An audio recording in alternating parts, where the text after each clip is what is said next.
আমি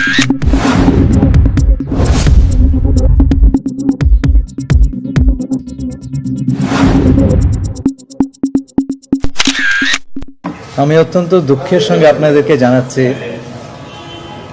যে মধ্যপ্রাচ্যে চলমান যে সংঘাত, তাতে বাংলাদেশের 2 জন নাগরিক নিহত হয়েছেন এবং 7 জন আহত হয়েছেন।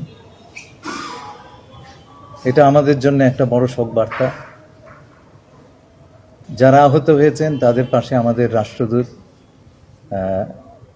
তারা গেছেন, ছুটে গেছেন। আমাকে ইতিমধ্যে কুয়েতের পররাষ্ট্রমন্ত্রী এবং বাহরাইনের পররাষ্ট্রমন্ত্রী ফোন করেছিলেন এবং কাতারের পররাষ্ট্র প্রতিমন্ত্রী। তারা সকলে আমাদের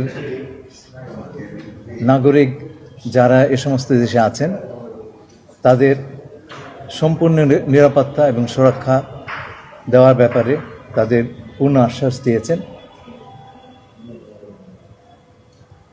আমরা প্রথম থেকেই বলে এসেছি যে এই সংঘাতময় সময়ে আমাদের সবচাইতে বড় প্রায়োরিটি বা অগ্রাধিকার হচ্ছে ওই অঞ্চলে বসবাসরত আমাদের নাগরিকবৃন্দ।